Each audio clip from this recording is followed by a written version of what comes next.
Backstage with Mothership on Solid Rock Radio begins now. Hear the best in new music, artist interviews, stories from the road, and more. You are now backstage, and here's your host, Mothership. Hey, everybody. When I saw the new single appear overnight, I quickly set up an interview with my good friend Michael Felker of Convictions. I hope you enjoy our little catch-up session. My good friend Mike from Convictions is here today. Hi, Mike. How we doing? Good. You snuck a single out on us. Everybody's talking about it, and we're wondering what you have up your sleeve. So I texted you, and we set this interview up. So here we are. Now, we want to know what's going on. Yeah, I don't know. This is kind of our first time, kind of dropping a song out of nowhere. I feel like we usually kind of give our fans, a big heads up. But I've been working a lot behind the scenes with Trevor, who you may know from Trevor Talks. Been kind of collaborating with him a little bit, and he was giving us the idea of just kind of dropping it out of nowhere. So we just kind of ran with that, and thought it'd be exciting, and it was fun to kind of mess with our fans a little bit. It messed with us all right. Yep. I saw other fans reacting online, and they were like, what did I miss? Were we not paying attention? So, yep, I would say you pulled it off nicely. I love a good mystery. Yeah, it was a lot of fun. So tell us about the song, the concept, everything. Yeah, I feel like this one was a little different for us for a lot of reasons. I don't want to say hiatus because we've been active, but there'd been a long period between our most recent single before Sleeping Lotus, which was Stigmata. So we had kind of been coasting off that, I think, for a year and a half. And then we had gone through some lineup changes, and there was just a lot of moving parts behind the scenes. And I feel like this being the first single we've released in quite a while, I thought it was fitting because of just some of the content that went behind the song. We were really focused on kind of sharing this growth period and this transition, and kind of pulling from some of the experiences I've had in my personal life, just kind of feeling kind of held down and kind of bogged down, and just kind of complacent and stagnant in life for a period. And like I'd mentioned, we'd gone through lineup changes, so there was just quite a lot weighing on me, and I kind of wanted to share that in a creative way with Sleeping Lotus. The song title just kind of came to me randomly in the middle of the night on a walk, and I was like, oh, that's kind of cool. What does that mean? And then I did a little bit of research and learned that lotus flowers, they overnight they'll actually go back into the dirt, and then when the sun rises they'll rebloom every day, I guess, or at least from what I read. So I thought that was really cool and inspiring, and had a bit of secular appeal, and I thought that would be kind of a cool direction to lean in just for this specific song. So yeah, just kind of something we're sleeping on and shared it in the middle of the night. Yeah. This song has some really intriguing lyrics, and it's actually very bold. Yeah, there's definitely some moments where we're pretty bold with our faith. So I thought it was a new direction for us. Yeah. I was thinking about how very poetic it was, and not just deep, but very poetic. Did you write these lyrics, or was this a team effort? 50-50. I put a lot into this, and then Zach contributed a bit too with the lyrics. And Zach being one of our founding members, it's important that he has his take on some of the work that we do. Well, y'all write well together. I mean, it's just so raw, so much emotion. Yeah, and it's funny, when we were putting the song together, my first verse that I wrote, it was just kind of I don't want to say placeholder, but it was just kind of my first draft. And when I had synced it with the music, it fit really well. And I was like, I don't know if I'm super in love with this. Do I need to be more poetic or creative? And then I was just kind of like, well, what if I just kind of leave it as is? And it's just kind of a first impression, and just to leave it there. And I feel happy with it. I feel like it fits really well. Was that your favorite lyric? And if not, what is your favorite lyric? Ooh. I really like the little tagline, "I'll leave the old me behind." Again, it was one of those lyrics you write and you're like, oh, okay, I okay, this is like my first vision of it. Okay, now how do I like mask it with some poetic analogy or something? And then again, it was like that thought of just kind of leave it alone, like just let it be. And it's very simple and very on the nose, but I feel like with the delivery and the music, like I think it sticks out and it says what I wanted it to say, and I don't need to hide it. I think it's also a kind of a perfect dance between the cleans and the screams. Yeah, that was really interesting too, because this was our first song with Quentin singing on it. Quentin had been singing with us on tour for quite some time, but this is kind of his debut vocally. So it was also the first song that him and I had recorded together too. So it's kind of like our first impression with him, and it's funny that that was our first song. So I will have to say, Quentin has really come into his own. I've enjoyed hearing him since he joined the band, but when I saw this, I was like, oh, he's taking this up to another level. Yeah, we've really pushed him, and he's done really well. We're really proud of him. More maturity I see in him. Mm-hmm. And I mean that as a person and musically. Yeah, definitely. You released the video at the same time, right? Yep. Yeah, they both dropped at the same time. It was like midnight on the 15th. Okay. Well, it's a work of art too, so tell us about that.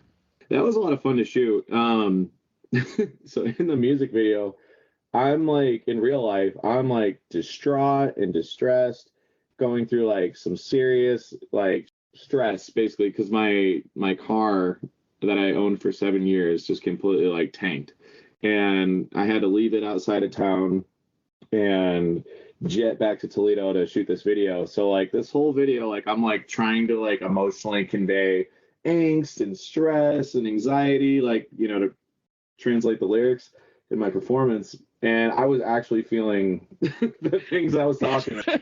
Yeah. So it was very, very on the nose with method acting. But yeah, it was a lot of fun. We went into there's like this old school we have downtown here, and in the basement, it's just like a whole underground city. There's just so much like football fields of just nothingness and dirt and darkness. And it was, again, kind of like on the nose being underground, like we're talking about being in the dirt and like rising out of it. And yeah, it was really cool. Like I'm performing next to like a boiler that you like the size of the Titanic next to me. And like, yeah, it was just a lot of fun. Got very dirty, but I was not happy. So there's that. That last breakdown, you did something a little different, kind of a high scream, a little bit different than I've heard before, I think, but it really stood out to me in the video.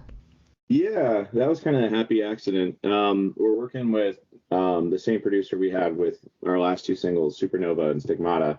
Yeah, it's just been a blast. I've had a lot of creative freedom and got to explore new ranges and techniques. And overall, I think the past few years, I've really been putting a lot of effort in to step my game up. Since coming off of the ABR tour, I was like, all right, I got to really step my game up. So, yeah, it was a lot of fun to challenge myself and try new techniques. When I was listening, I have to say, I knew that breakdown was coming, but it was not what I expected. It was even nastier than I thought. Yeah, it was a little like pretty ridiculous, and we were all like all kind of like giggling in the studio over it. And yeah, our producer, you know, he was just like, you guys should just keep this, like you should just run with it. And it's like so ridiculous. And I'm like, I don't know, but I don't know, it seems like people really dig it, and it's, yeah, it was just kind of fun. It's nice to branch out and do something new and see what works. Who directed the Sleeping Lotus video? We went back to John. Okay.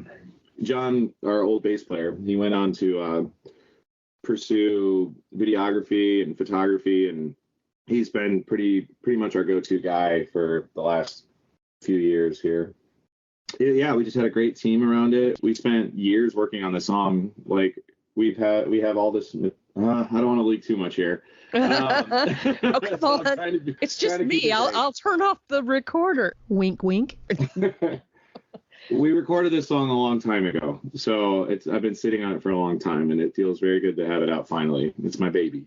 But yeah, we've had a really cool team around us. We're working with the guys from the Protest, so I know you're friends with. They helped us with the artwork and the vision behind it, and yeah, so big old shout out to the Protest. Yeah, Josh and his team with Quiet Strength, they're incredible. Highly recommend them. Great guys. Love the protests.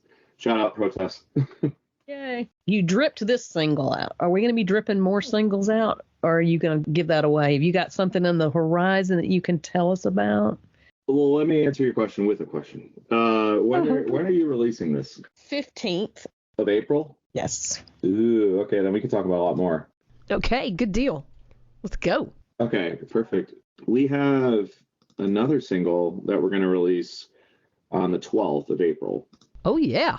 Yeah, so maybe we should talk about our next single. It's called Four Horses. Why, let's talk about your new single, Four Horses. Here, I'll text you some artwork, and you can give me your thoughts. Okay. And we'll do this in real time. I love it. Where? Oh, there it is. Okay. Let me see if this comes through. And I have a music video too, but I'm not sure if it can send as a text. Yeah, I just sent you a text here. Loading. Must be high res. Maybe. Four Horses. There it is. There it is. Okay. Nice. So yeah, we have a new song coming out on April 12th. It's called Four Horses, and this one's just we kind of went rogue on this one because it's just really super different. It's basically about the Revelations, and I pull a lot of material from that. It's got a lot of it. It's all screaming, darker song. Yeah, it's gonna be. I'm really excited for this one. Shot another music video with John. Yeah, it's just super stripped down, real heavy. So we're gonna have the video and the song at the same time again. Mm-hmm. Exciting. You heard it first. I heard it first, although they'll already know about it by the time this airs. But that is nice. I like that. Yeah. Did Quiet Strength do that? They did, yeah. They're doing our whole. They're doing the whole thing. Yeah, I don't want to say too much. Oh, so there's more coming. Okay. Maybe. Blink once if there will be more. This is looking like a very creative cycle. Yeah. Yeah, it's so tough because I'm in this like weird area where I don't want to say too much. Yeah. But it's pretty exciting that this is going to come out like shortly after this single will come out. I'm trying to like speak in present tense because like the song is out. I hope everyone likes it. Yeah, I could probably send over the music to you. I just text you the lyrics. That'd be great. There we go. Okay. Cool. And I don't know how I can share the music video. I wonder if I can do like a desk share maybe. Yeah, maybe that. Oh wow, these lyrics. Yeah, they're very dark. Screen share. Okay. Why don't you just come out and say what you think, Mike? These lyrics are so in your face. Yeah, I feel like it's gonna be pretty abrasive, but oh my gosh, that's great. No, I'm really excited, and plus it's like it gives us an opportunity to share different like perspectives and sides of Christianity, and that's kind of like why we live in this like metal space. Yeah, like sharing a different perspective on faith, and it's not going to be all sunshine and daisies, and that there are dark chapters and moments and aspects of the Bible and stuff. So it gives us an opportunity to kind of highlight that with our music as a backdrop. Yeah, those are some pretty heavy lyrics. Let me see here. There was a screen sharing option. Here you go, screen share. Okay. I don't know. We can listen to the song and we can talk about it if you'd like. Yeah, I'd love it. Okay. So I'm going to click on this window and it should show up on your screen. It is. Okay. All right, here we go. Yes. Well, we just took a little break there to listen to the Four Horses. Oh my gosh, is that heavy? That is absolutely amazing, Mike.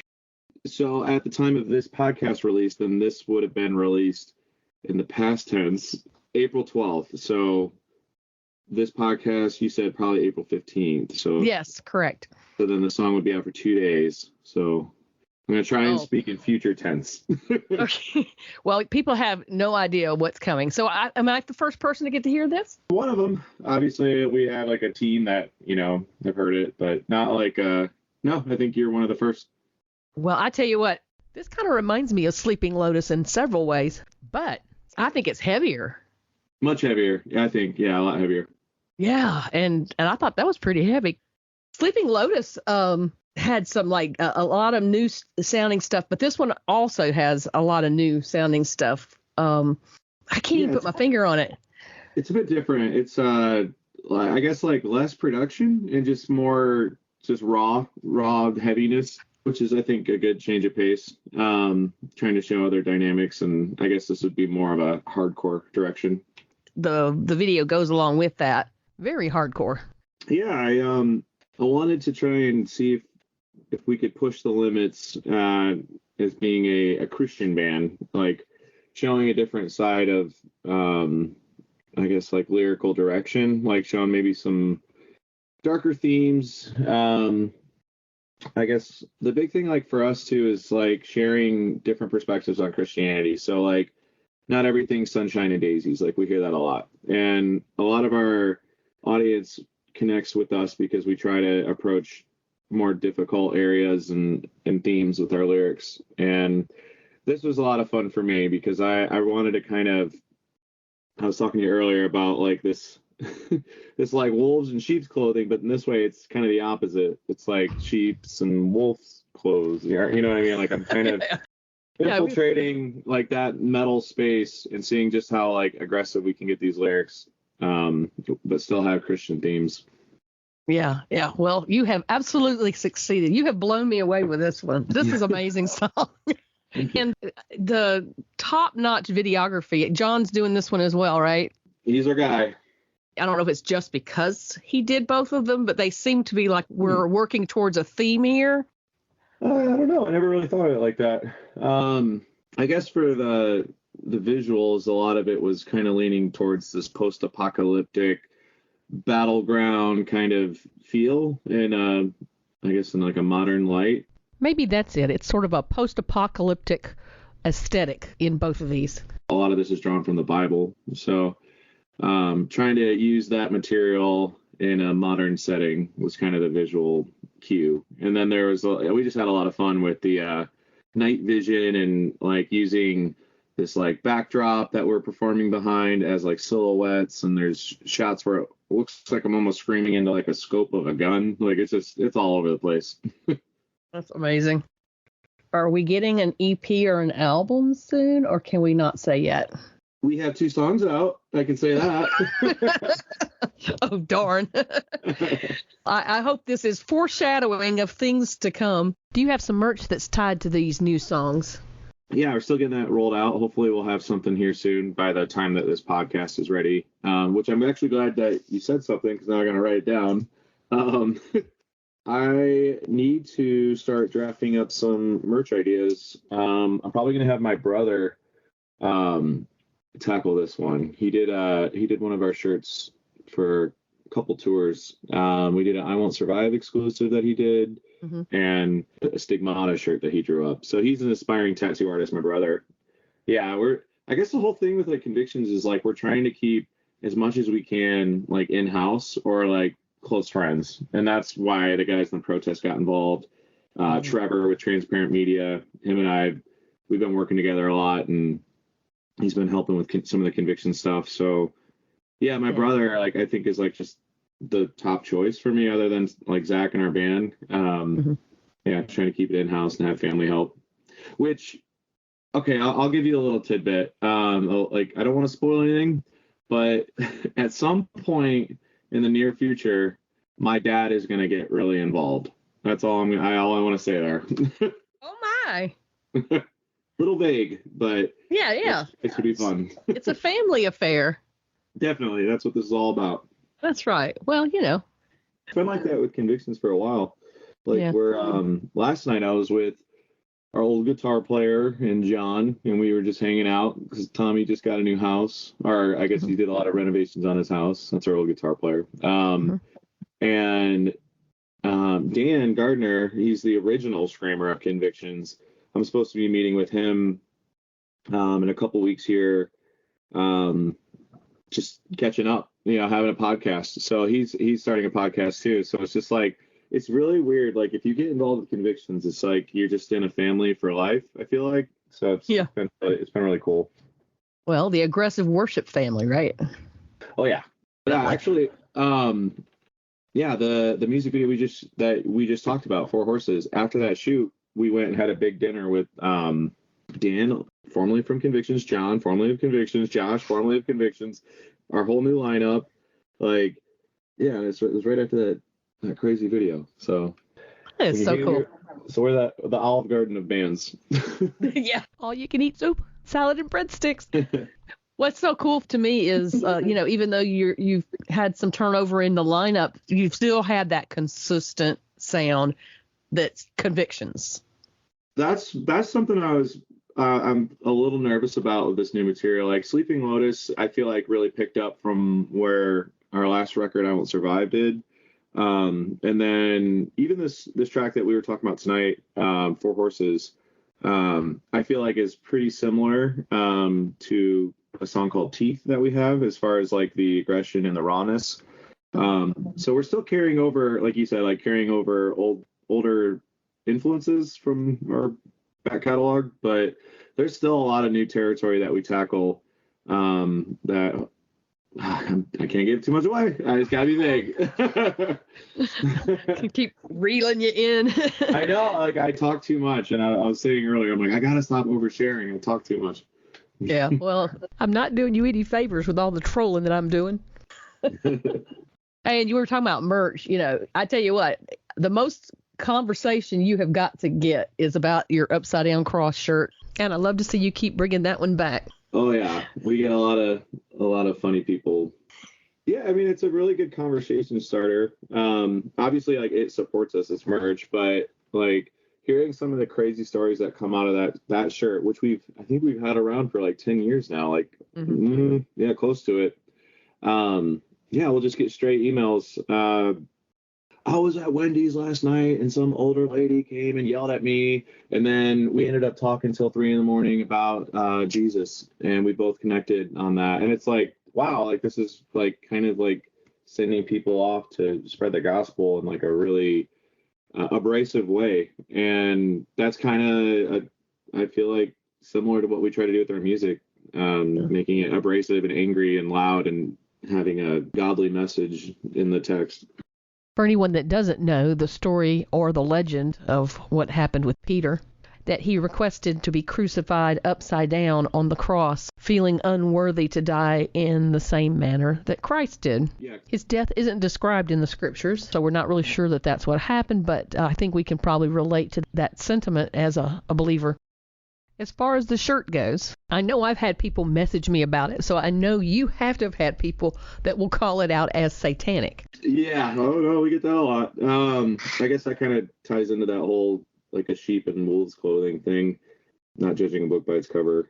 There's a lot of different stories on how that shirt came about. Like I have my side of the story, and then like Zach and some of our older members have theirs.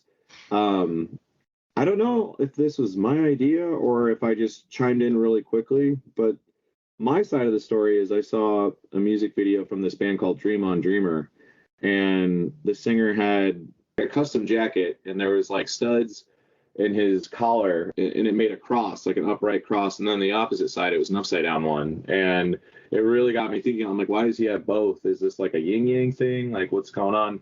And then I had like dug into the story of Peter. So when the conversation of the shirt came about, like I just remember jumping in and being like, oh, like that one thing, and then we went from there. So I don't really know. I want to take credit for it, but I don't, because I don't know 100%. So the shirt is an upside down cross with the saying, I am unworthy. Yeah, I am unworthy. Yeah. And it's just become like a reminder. And like I know that throughout like history, they did use that symbol as a sign of unworthy. Like God didn't have to give his life for our sins, and they would use that symbol. So yeah, at least in some form, like we're still like using it in the same context of the story. Right. Well, I personally think it's one of the most unique merch shirts out there, and an amazing opportunity to interact with people. We were recording this before you head to Mexico for a festival, so I think it's time for us to talk about things that you have that are coming up. Yeah. So as you mentioned, we're going to Mexico. This is our first time ever being there. And I'm really excited. We're going to be headlining this festival called Exudo Fest, and there we'll have 2 performances. And then I also have a speaking opportunity, which I'm kind of going into blind. I have no idea what to expect, but everything seems like a win. We're really excited and looking forward to that. We have that. We have Kingdom Come Fest. We have a couple festivals that we haven't announced yet that we'll be joining on. And we're doing a headliner in the spring, in May here, with our good friends Confessions of a Traitor from the UK. We're going to bring them back over for a Part 2 tour, the Aggressive Worship Part 2 tour. And this will be focused on the East Coast, and we'll hit some southern states, Florida, Georgia, like we talked about, Savannah. Chattanooga, I think, was the closest you said. Yeah. Chattanooga is closer than Savannah for me, even though it's a different state. Yeah. Well, maybe I'll get to see you. That would be cool. Yeah, definitely. We should try and make that happen. Okay. Well, Mike, I appreciate you going out of your way and filling me in on Sleeping Lotus when you should have been packing for Mexico. Not only that, thank you so much for letting me hear and see the Four Horses song before the release date. I was already psyched about the first song, but now I'm like so excited for what's to come. Wish you much success with both of these heavy hitters. I know they're going to be really big for you. I appreciate you, man, and I hope I get to see you out on the road very soon. Yes, ma'am. All right, you have a good night. Thank you. Thank you. You too. All right, bye-bye. Thank you for listening. Stay tuned for more great music, and check out my blog page on the Solid Rock Radio website for my guests' social media links. If you've missed any of my past interviews, you can find them uploaded to podcast.solidrockradio.org. Have a wonderful week, and let's be kind to one another.